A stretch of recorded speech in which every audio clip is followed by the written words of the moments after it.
안녕하세요. 절대갑TV의 명품 PD 한PD입니다. 자, 방송을 시작하기 전에 한 가지 당부 말씀드리면, 댓글을 보니까 제 프로그램을 중복해서 올린다, 그런 말씀을 하시는 분이 있어요. 일단 제 본방이라고 해야 되겠죠. 아침 8시에 올리고요. 그 다음에 제가 방송을 하다 보면 한 평균 20분, 좀 길게 찍을 때는 한 27분 정도 걸리더라고요. 얘기를 풀다 보면 그렇게 오래 걸려요. 저도 10분짜리 찍고 싶은데, 말주변이 없다 보니까, 좀 길게 찍어요. 그러다 보면, 얘기가 또, 두 가지 주제를 얘기하는 날이 많고, 그 주제가 두 가지인 경우가 많고, 그 다음에, 이제, 사실 유튜브를 여러분들이 20분 동안 본다는 게 거의 힘들거든요. 제가 생각하기에는. 저도, 다른 유튜브를 보면 한 10분 이상을 못 보는 것 같아요. 그죠? 다 그래요. 그러니까, 그래서 제가 보기 편하도록 좀 쪼개서, 특별히 얘기하고 싶은 주제가 또 있는데, 그게 잘 전달이 안 된 경우가 있어요. 또 이 썸네일에 또 이게 내용이 적시가 안 된 경우도 있어가지고, 그런 내용, 강조하고 싶은 내용, 꼭 얘기를 한 번 더 전달해 주고 싶은 내용은 제가 오후 5시 반에, 다 올리는 건 아니고요. 중요한 내용은 따로 한 10분에서 한 12분 내로 올리거든요. 그러니까 오전에 보신 분들은 안 보셔도 돼요. 그죠? 그렇게 보시면 돼요. 오전에 보신 분들은 안 보셔도 된다. 그러니까 열심히 보시다 보니까, 이거 봤던 내용이니까 짜증이 날 수 있거든요. 이게 오전에 했던 건데, 어제 했던 건데 왜 다시 올리는 거야? 이제 그렇게 할 수 있거든요. 그러니까 오전에 보신 분들은 안 보셔도 되고, 그 다음에 제가 중요한 내용들만 좀 추려가지고 요즘은 그렇게 올리고 있거든요. 예전엔 그냥 두 개 쪼개서 다 올렸는데, 그러다 보니까 저도 힘들고, 제가 이거 가지고 돈 버는 사람도 아니고, 그죠? 조회수도 많이 안 나오는데, 그러니까 여러분들이 참고하셔가지고 들으세요. 괜히 시간 낭비하지 마시고요. 물론 두 번 들으면 좋아요. 두 번 들으면 좋죠. 저도 열심히 만든 내용이고, 그리고 여러분들이 생각보다 한 번의 내용을 이해를 못해요. 그죠? 이해를 못해요. 그러니까 두 번 들으는 게 싫으신 분들은 오늘 거만 들어라. 아니면 오후 거만 들으시든지, 이게 길게 듣기가 어려우신 분들, 그런 분들은 그렇게 해서 참고하시면 들으시면 될 것 같아요. 제가 댓글을 보니까 그런 불만을 하시는 분이 있더라고요. 그러니까 그렇게 오해가 없도록 제가 말씀을 드리는 거예요. 자, 얘기를 시작할게요, 오늘. 자, 오늘 나온 뉴스 중에 또 뭐랄까요, 또 회사가 하나 부도가 났어요. 도급순위 134위 이화공영이라는 회사인데, 이거 유명한 회사예요. 상장된 회사예요. 주식시장에서 거래가 며칠 전까지 됐겠죠. 됐는데 부도가 났으니까 이제 거래가 안 되니까 그냥 주주들은 종이 쪽지가 된 거죠. 휴지가 된 거예요. 망한 거죠. 망한 거예요. 법정관리 신청에 들어갔다. 도급순위 134위예요. 그러면 큰 회사. 여러분들, 건설회사 조그만 데는 계속 망해요. 신문에도 나지도 않는 거야, 그런 회사들은. 자, 이 회사가 어떤 회사냐면 1956년 설립된 회사예요. 상장까지 한 회사니까 어마어마한 역사를 가진 회사죠.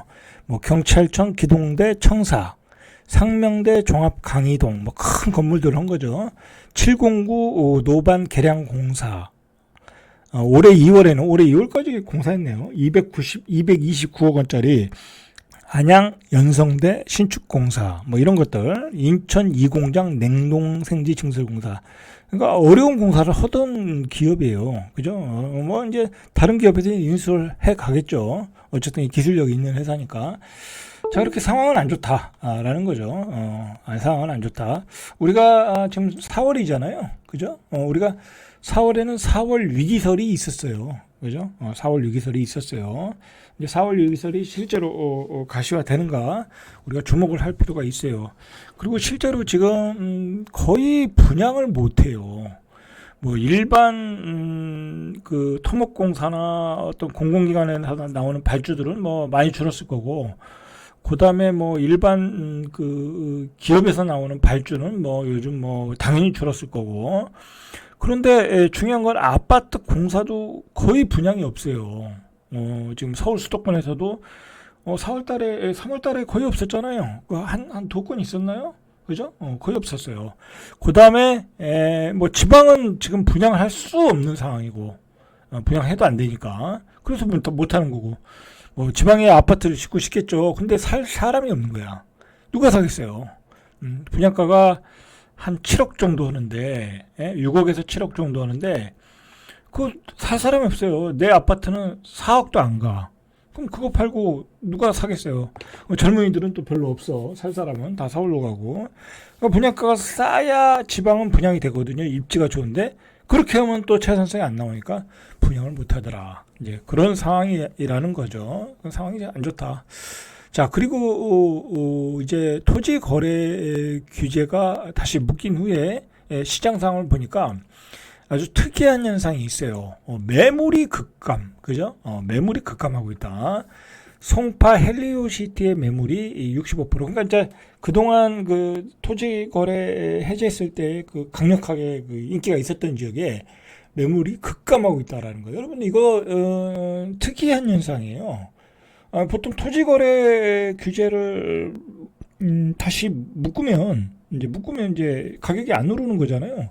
그러면 그 매물들이 막 나와야 되잖아요. 근데 오히려 물건이 다 들어갔어. 그 얘기는 뭐예요? 기다리면 언젠가는 다시 올라간다. 왜? 풀어주니까 집값이 올라가더라.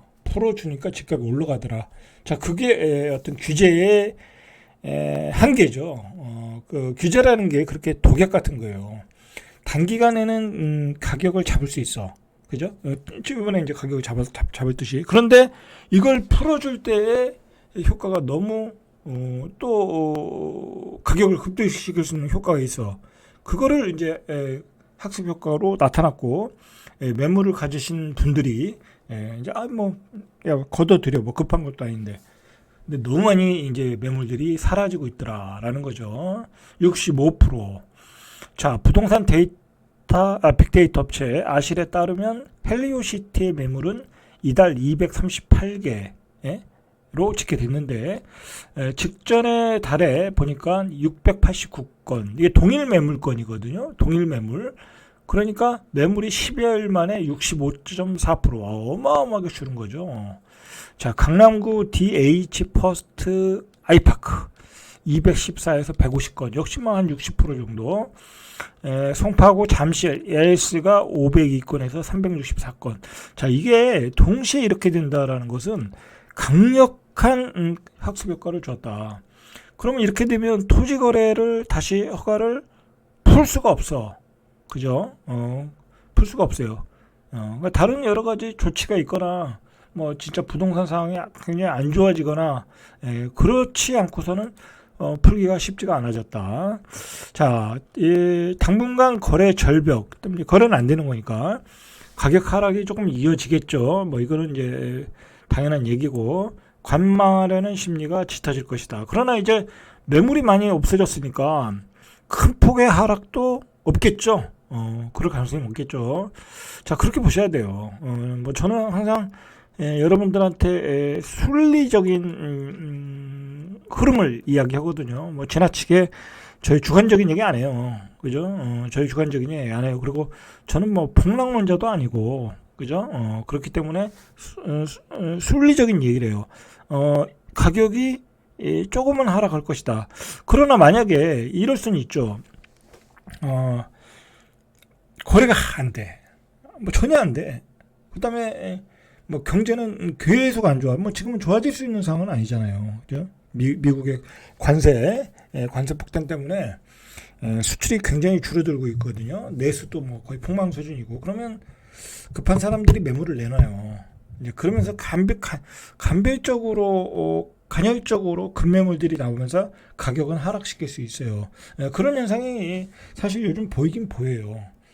예를 들어 어떤 사람이 10억이 내놨는데 어떤 A라는 아파트에 10억이 내놨는데 갑자기 내가 회사에서 구조조정 당했어. 희망퇴직 당했어. 그래서 내가 다른 사업을 해야 돼. 예, 그래서 그리고 이자도 못 갚아. 그래서 매물이 나오긴 나오더라고요. 실제로 보니까 이제 그런 경우가 되면은 나오는데, 문제는 뭐냐면 대기 매수가 너무 많으면 뭐 그렇지도 않을 수도 있다라는 거야. 그러니까 매수 매도의 어떤 균형을 좀 봐야 되는데, 지금으로서는 알 수는 없고, 소폭의 조정 정도, 그죠? 그렇게 좀 보시면 될 것 같아요. 자, 송파구도 한 18%, 서초구도 15%, 뭐 대체로 이렇게 매물들이 감소하고 있다. 이제 어느 정도 감소하면 이것도 바닥이 나오겠죠. 뭐 계속해서 감소하는 건 아니죠. 자, 그 다음에 이제 국토교통부가 지난달 10일부터 이제 막 토지거래 해제 때문에 집값이 급등했잖아요. 자, 그때 강남과 마용성에 누가 들어갔어요? 뭐, 돈 많은 사람들이 들어간 거죠. 그런데 거기서 이상 거래들이 많이 나온 거야. 그러니까 그래서 이제 거래 질서를 좀 잡아야 되겠다 해서 국토교통부에서 이상거래에 대한, 이제 이게 굉장히 빠르게 접근한 거예요. 이거 사실 이상거래가 나오면 다 이게 필터링이 되거든요. 절대 안 되는 거 아니에요. 일반적으로 다 필터링이 돼서 어떤 경우는 뭐 한 1년 있다가도 당신 이거 자금 흐름이 좀 이상하다 해서 이 자금의 어떤 출처를 밝혀라 하고 통지서가 와요. 대부분 와요. 요즘은 안 오는 건 아닌데, 이번에는 좀 빨리 서둘렀어요. 좀 집값을 안정시키기 위해서 국토교통부에서. 자, 그래서 정밀 조사를 했더니 이제 그 토지거래 해제할 때 집중적으로 거래되는 데가 있잖아요. 뭐 송파구 같은데, 강남 같은데, 그쪽을 집중적으로 이제 인력 투입을 했겠죠. 자, 그래가지고 한 20여 건의 위법 의심 정황을 확인했다. 그러면서 사례가 조금 나왔어요. 이 사례를 한번 보세요. 어떤 사례가 있었냐면 30대 남성 A씨는 서울 소재 아파트를 47억에 산 거야. 47억에.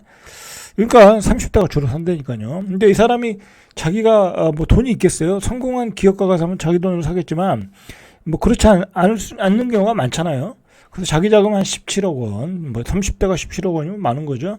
그리고 부친에게서 빌린 돈 30억 원 이렇게 산 거야. 그렇게 이제 자금 조달 계획서를 제출한 거죠. 이제 자금력을 제출을 했더니 아버지한테 30억 빌렸고, 그 다음에 자기 자금 17억을 샀다 이거야. 자, 그런데 이게 문제가 된다라는 거야. 이 자금을 30억 빌린 거는 증여로 본다라는 거야. 편법 증여로 본다는 거야. 진짜 아버지한테 차용서를 쓰더라도 그건 증여로 본다는 거야. 세법상. 그죠? 조심하셔야 돼. 이런 거 조심하셔야 돼. 그러니까 이런 거보다는 차라리 자기 돈 17억 가지고 그냥 갭 투자를 하든지. 근데 이렇게 이런 식으로 하면 증여로 보고 30억 원에 대한 증여세를 때려 맞는 거죠. 그렇게 되는 거예요. 뭐 돈 많은 사람인데 증여세 내면 되는 거죠. 자, 그리고 또 이제 세 번째 이 얘기는 이제 통계가 나왔는데, 이제 3월달 통계가 나온 거죠. 이제 가격이 많이 올랐을 때. 우리가 강남구의 아파트 평균 가격이 27억 8천 그 정도였거든요. 근데 서초구, 요즘 최근에 제일 핫한 데가 서초구잖아요. 반포 있는 데니까. 지금의 대장주 아파트가 서초구에 다 있으니까. 평균 아파트 가격이 30억 정도 나왔다는 거야.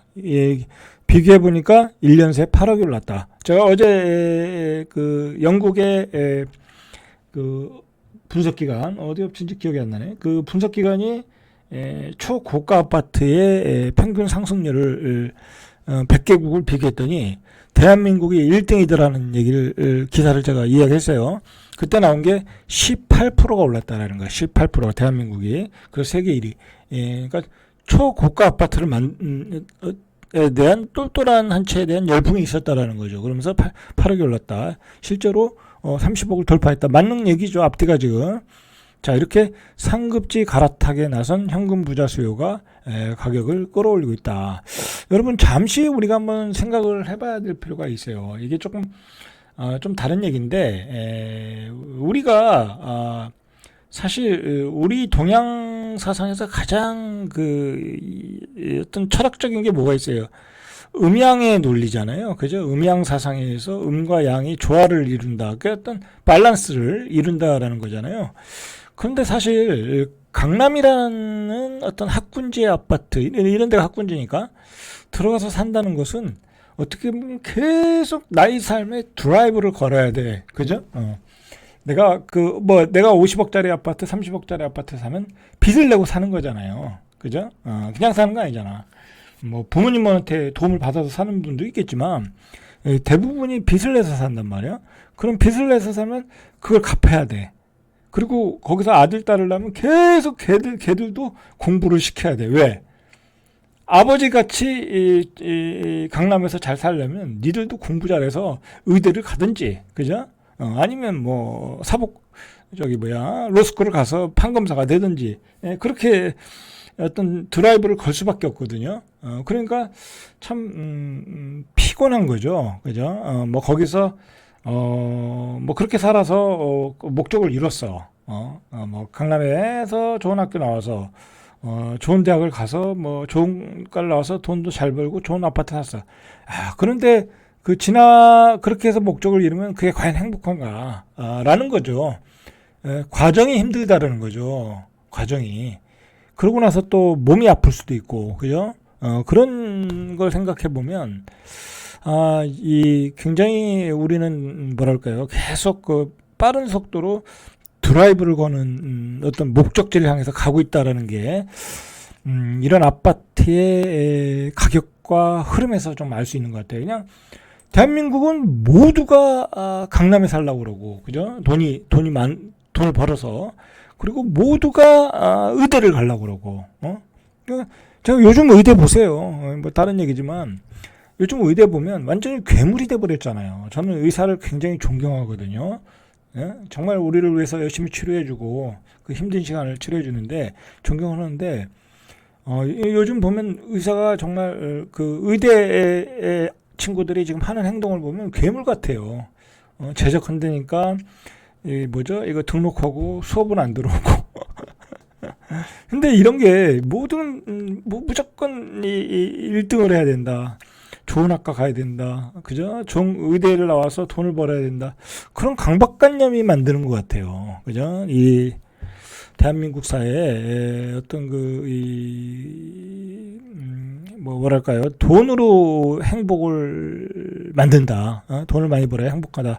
그런 잘못된 생각이 이런 사회의 극단적인 현상을 만들고 있는 게 아닌가. 그리고 똘똘한 한 채의 열풍을 만들어서 세계 1위를 만든 게 아닌가. 초고가 아파트에서. 근데 문제는 이게 중저가 아파트에도 중저가 또는 B급의 아파트에도 영향을 끼치고 있다라는 게 문제가 된다라는 거죠. 자, 어젠가요? 오늘인데 어제죠, 어제. 김포 풍무역에서 롯데캐슬 시그니처라는 아파트를 분양했어요. 뭐 풍무역이 있는 데인데 여기에서 한 1.2km 뭐 안 좋아요. 입지는 안 좋아. 굉장히 많이 걸어가야 돼. 1.2km면 굉장히 힘들죠.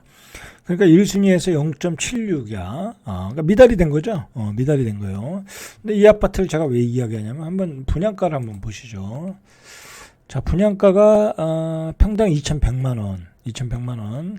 그러니까 풍무 역세권에 있는 아파트, 대장 아파트보다 조금 비싸게 나왔어요. 근데 이 아파트는 풍무역까지 거리로 한 20분을 걸어야 돼. 그러니까 역세권 단지보다 한 1억 정도 비싸대. 그러면 여러분 같으면 이 아파트를 분양받겠어요? 풍무 역세권 아파트를 1억 주고 1억 싸게 사겠어요? 당연히 풍무역에 있는 아파트를 사겠죠. 자, 분양가를 보니까 84A만 보세요. 뭐 이 위에 건 볼 필요 없고 한 7억 7천만 원. 거의 한 8억 들어가겠죠? 한 7억 8천 들어가겠네요. 한 7억 5천 정도. 이 확장비까지 하면 7억 5천 정도 평균 가격이 7억 5천인데 한 6억 5천이면 역세권을 사거든요. 제가 이야기하는 건 뭐냐면 이렇게 수도권 외곽의 입지가 조금만 떨어져도 사실 뭐 이 가격이 강남에 있는 아파트의 가격에 비하면 굉장히 저렴하잖아요.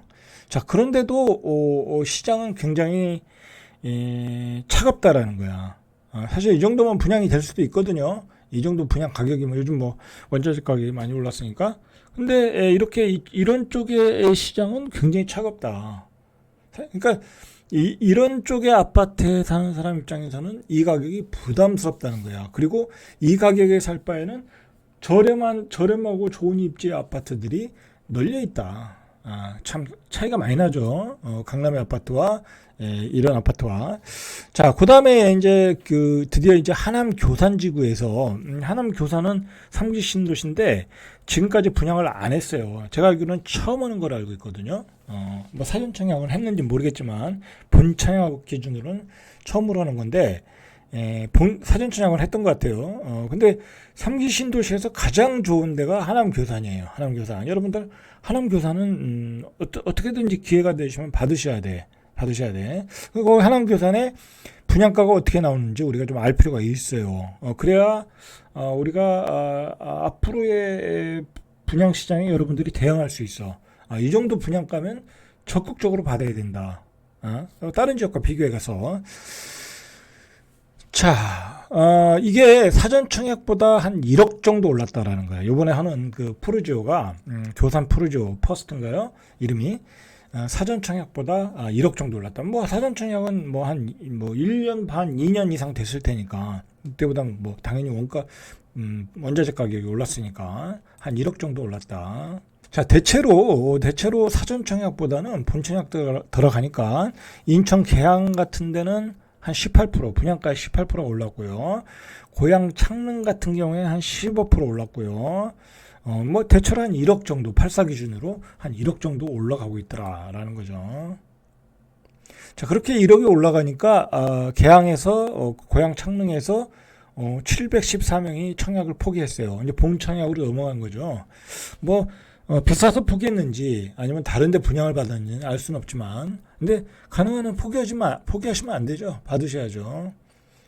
자, 인천 계양 같은 데는 최고 1억 8천, 고양 창릉은 한 1억 원 안팎의 시세 차익이 기대된다. 그럼에도 불구하고, 시세 차익에도 불구하고. 자, 어쨌든 본 청약에서는 시세가 1억이 비싸도, 본 청약에서 1억이 비싸도 창릉 같은 데는 입지가 괜찮잖아요. 409대 1 이런 경쟁률이 나왔어요. 그러니까 3기 신도시는 여러분들 적극적으로 받아야 돼요. 자, 이번에 하남 교산지구 본 청약도 한 18% 올랐어요. 인근. 자, 이제 기준이 그거예요. 인근 신축 아파트보다 저렴하냐 싸냐. 분양가가 올랐어도. 자, 시세보다 인근 신축 아파트 시세보다 2억 저렴하다. 그러면 받아야 되겠죠? 하남 교산 A2 블럭 대우건설과 공동으로 시행하는 민간 참여 공공주택 건설 사업이다. 자, 무슨 아파트인가 봤더니 지하 2층, 지상 29층, 10개 동, 뭐 중소형이네요. 중소형이라고 봐야 되네. 51에서 59제곱미터, 1115가구, 중소형도 아니네. 이건 소형 아파트라고 봐야 되네. 교산 푸르지오 더 퍼스트. 자, 분양가는 얼마일까요? 자, 확정 분양가를 보니까 51제곱미터만 21평, 4억 9,800. 저렴한 편이죠. 저렴한 편이에요. 자, 55제곱미터 5억 3,355만원. 공공주택이니까 그런 거예요, 이게. 자, 그 다음에 59제곱미터가 5억 7천. 그러니까 6억 정도면은 59제곱미터를 받는 거예요.